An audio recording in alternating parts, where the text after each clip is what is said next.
nanga elamba ya soni olatisa ngai yawe elamba ya feti olongolanga olatisa ngai yawe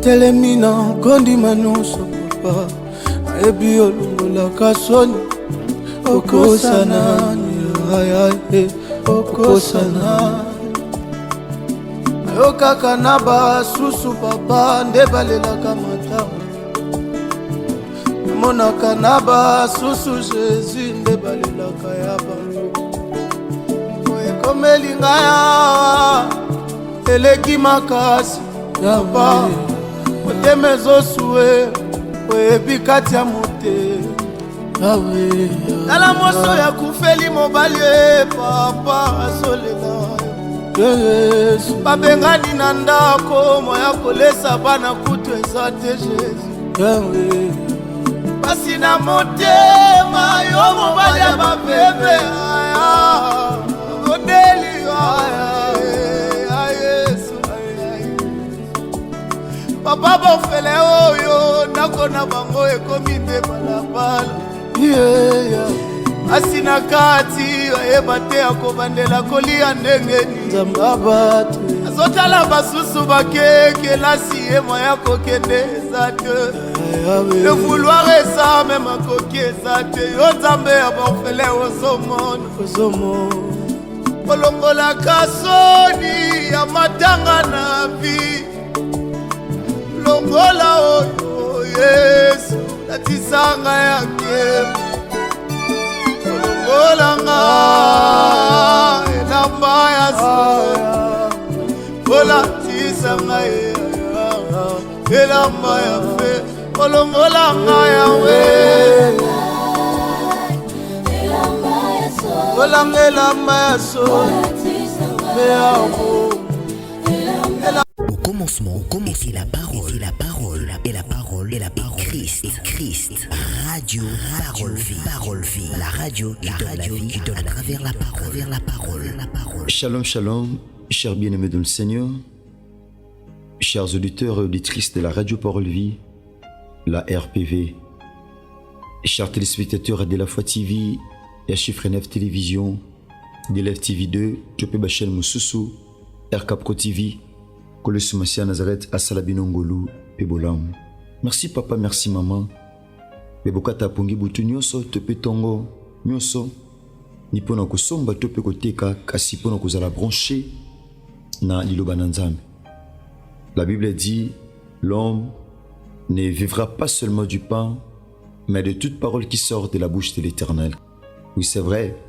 Lipeza malam pono tonga nzoto. Yaya kasi liloba etonga kabo moto ya moto. Bien-aimé dans le Seigneur, la parole de Dieu. Jérémie a dit, je recueillis tes paroles et je les ai dévorées. Et tes paroles ont fait la joie et l'allégresse de mon cœur. Merci papa, merci maman.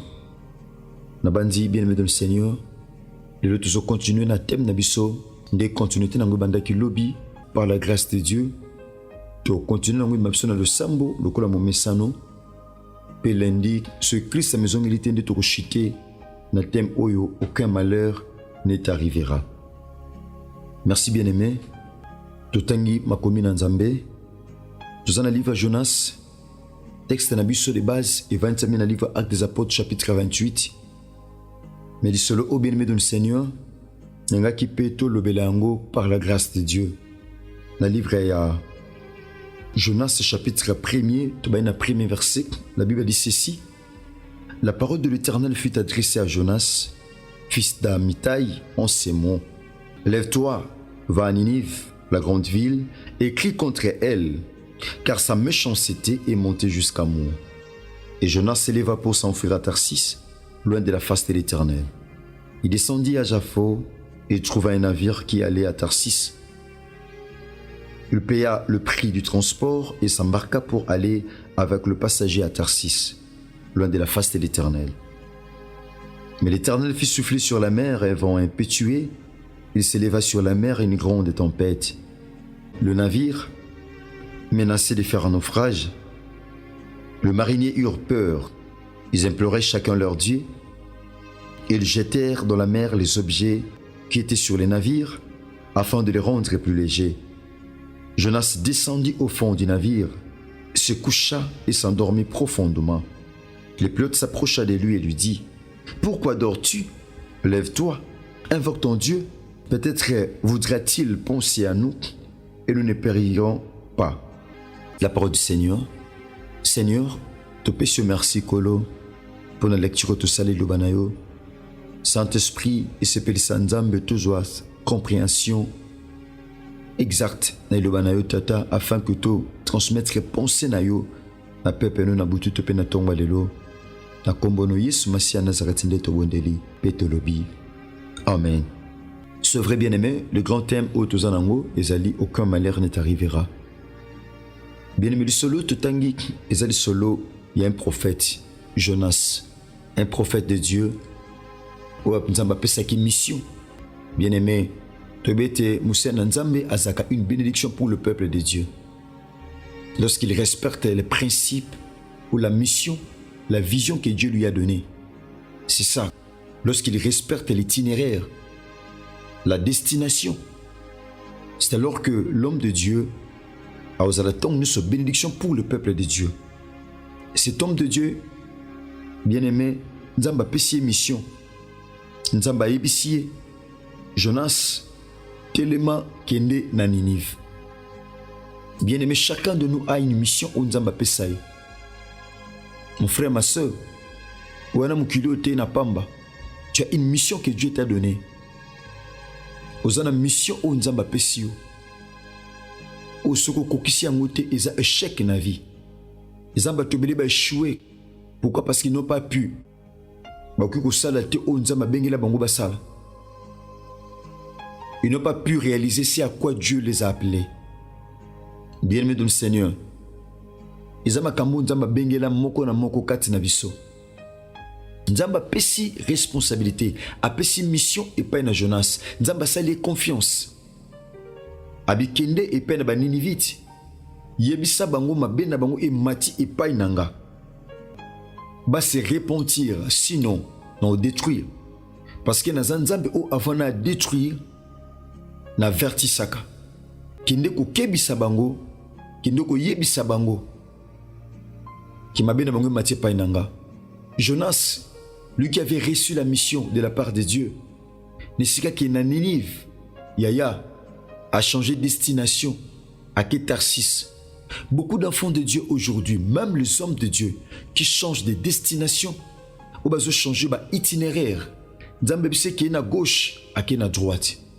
Nzambe bise kende boy, ye akeboy. Alingi a frayé pour lui un autre chemin. Bien-aimé de le Seigneur. Jonas, en principe, il devrait être, bien-aimé, une bénédiction pour le peuple ninivite. Mais le col là-bas, tout ça qui te voit en Zambie, le col là, Jonas a tout ça qui te. La Bible dit, Azuma Soua pour Ake na Tarsis, a Futimbongo, Ake na Tarsis. Bien-aimé, le col là dit Mama qui na Masoua. La Bible dit, ba commerçant, bazaki na kata Masoua, bazaki na momesano, basombi marchandise, ba kekoteka. Parce que commerçant, azam tu asombaka marchandise na ye, akekoteka, aoluka bénéfice pour permettre pe abika nango. Bongo Jonas, ou akimaki mission Nzambe, asepeli amata Masoua moko na ba commerçant. Bien-aimé, bato basombaki ba marchandise na bango, il a fallu ba ke nango na Tarsis pour bateka. Jonas a fouti mbongo a mati. Bien-aimé, awa navire topé masuwa, ça symbolise la famille. Ils ont symbolisé famille. Bien aimé. Eza batumsu na vie batambula mabete. Eza batumsu na vie yaya. Batambula pe na vie ya masumute. Mo réaliser suite ya bato bakota na vie na bango. Suite ya bato bakota na alliance. Nde ba complication ekomela bango. Mon frère, au réaliser tamsu na vie no otambula mabete. Mais bato mo tamsu kota na alliance na yo. Bato mo tamsu kota bango na parcours na yo. Bango nde tamsu baza porte o Satan utilisa pour na bakota ba détruire vie na yo. Yaya, zala prudent na vie. Zala prudente na vie. Yaya, sont prudents comme les serpents, mais doux comme la colombe. Bien-aimé, bato basala masumute. Mais du fait que ba yamba Jonas na masuwa, la Bible dit Nzambe a frappé fin ya makasi. Pourquoi? Parce que zaki na présence à Jonas. Il y avait un Jonas au côté qui na kata masuwa. Au destination na ezalaki Ninive. Atiki Ninive a changé destination à Kena Tarsis. Bien-aimé de le Seigneur, Moussa Nzambe, son Nzambe biso Kena Ninive, so Kena Tarsis, yaya, au comme une malédiction pour le peuple de Dieu. Yaya, ba te belé vie au béba. Pourquoi? Parce que quand yo obo auto sa mission au Nzamba pesio. Bien-aimé, ba tout basa qui na ba calcul au basala qui le kola ba commerçant. Mais du fait qu'il y a Jonas à côté qui m'a sou à mon bango. La Bible dit, bien-aimé de le Seigneur, donc Jonas a mati. Nzambe a soufflé mon pépé. Mon pépé a dit qu'on frappait ma soua. Ils ont frappé ma soua. Ils ont frappé contre les commerçants. Mais contre Jonas, Oazaki Nakati. Dieu voulait frapper. Dieu voulait punir Jonas. Mais le coup de Jonas, Zaki Nakati ma soua.